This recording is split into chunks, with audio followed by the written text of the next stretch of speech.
Hey everybody, welcome to Downballot Roundup in partnership with Leave No Dems Behind, where I introduce you to Democratic candidates running in local elections throughout the country. I'm Bryan Randolph, and today I am here with Kim Corcoran, who is running for the Michigan House of Representatives to represent the 110th District. Hello, Kim. It is wonderful to have you today. How you doing? Good. Nice to be here today. Beautiful fall day. Excellent. It is beautiful out, isn't it? Yes. I'm imagining just a little bit colder up there, but still beautiful. Yeah, I there's no like this snow, so we're fall. good. Yeah. Well, why don't we start by telling me just a little bit about you? I have been living in the city of Ironwood for 32 years. I am married to my husband, Neil, and we have two yellow labs. I pretty much enjoy everything outdoors. I'm a kayaker. I hunt, I fish. I love being where I'm at. I have a bachelor's degree from Northland College, a master's degree from St. Scholastica, and I've been involved in some local politics and am a retiree from the Michigan Department of Corrections. Excellent. All right. What's the master's in, by the way? I have a master's in education. Okay, cool.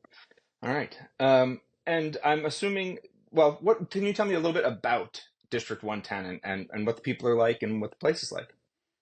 I would say District 110 is a very, very beautiful place. I mean, we have great scenery as I'm driving up and down the district campaigning. I can't believe like the beautiful leaves that are out there, and we're waterfalls everywhere. I think when you think of this area, it's four season recreation. So whether you're a winter person or a summer person, there's always something to do. And of course, the people are great. And as you jump in, you find that there's a lot of really cool history from our area as well. Excellent. And while you're out there talking to people, what are you hearing? What are the people in the 110 saying are the issues that are important to them?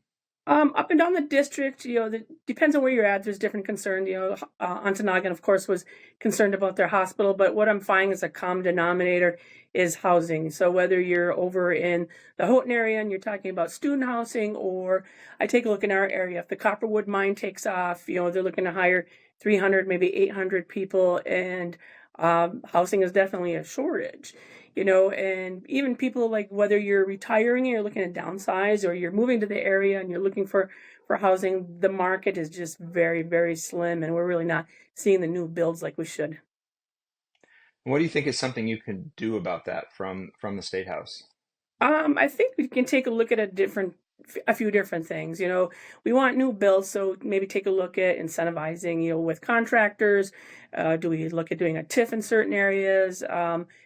With the new builds, we definitely need the carpenters and the plumbers and the electricians. So maybe a partnership with the colleges and the high schools. Take a look at local land and state land. Is there property that we're not really using? Can we get it on the market for the builds?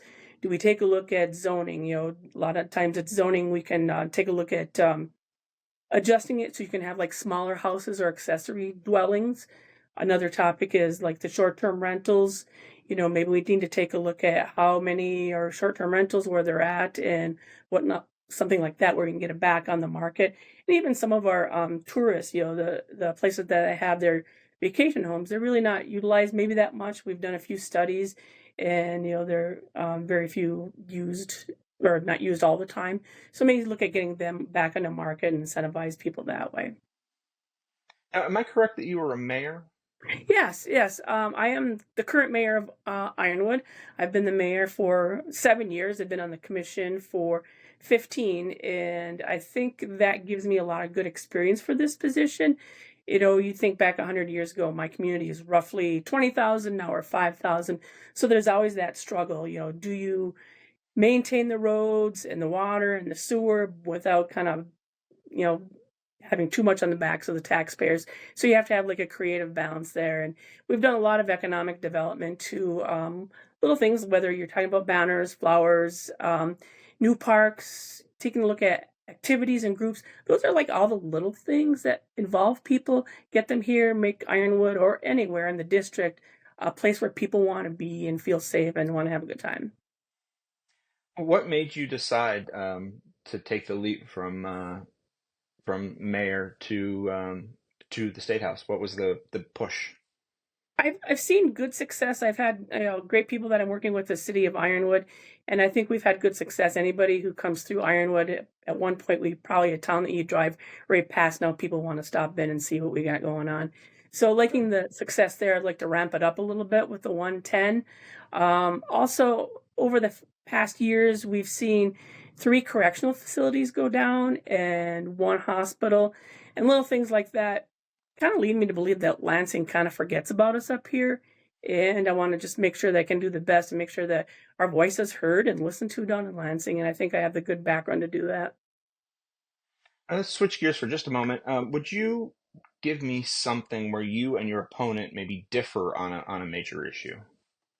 I think we differ mostly. It's kind of like along party lines. I tried to look at some of the things that he's voted no on, and it dealt with like economic development, teacher retirement.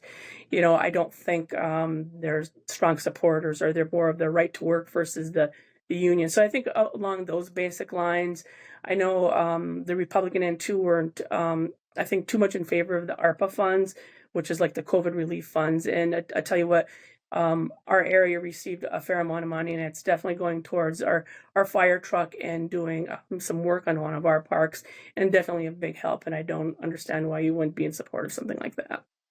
It's interesting because I'm hearing from you a little bit more of the sort of traditional, let's say I don't know what year to pick, but pre 2000 something, 2006, 2000, I don't know, something, sort of more traditional divides between Republicans and Democrats being discussed up there. Do you feel like maybe that's still the conversation happening up in your area, and that maybe the bigger, uh, more kind of culture war issues have not hit you guys as hard?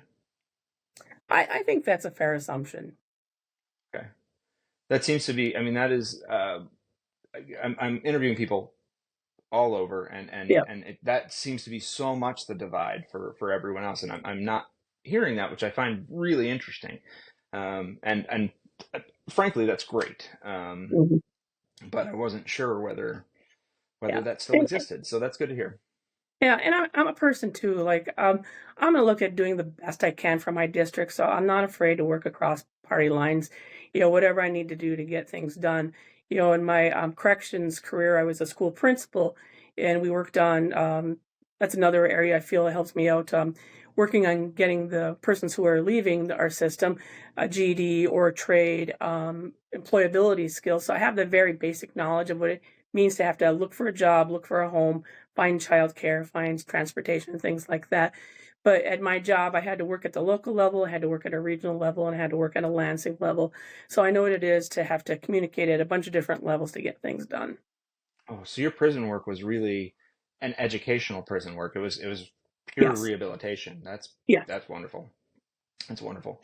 All right. Well, we've come to my final question, which is my very favorite question and the one I get most excited to ask. Um, I would like to know what it is about the 110th district that makes it special to you. For me, of course, we have the natural beauty, but what it comes down to is the people. We have great people. I take a look at all the different events that we have across the district, and all these events are pretty much backed by volunteers. You have volunteers that make things happen, the events happen. They're always there to reach out to if there's a crisis with a family or a business. Hey, let's step up, let's do some fundraising, let's see how we can help our neighbor. And I think anybody like in the UP, there's like always probably to tell you where they're from. It's like, they break out their UP maps and say, Hmm. here's where I'm from. And so, do you know so and so? So there's always looking for like the family connection, but absolutely it's just the people. They're great people, friendly people, and they do a heck of a lot to promote their area. That's absolutely wonderful. Thank you. Kim Corcoran is running for the Michigan House of Representatives to represent District 110. Thank you so much for being here today. I wish you the absolute best of luck. Thank you very much. Thank you.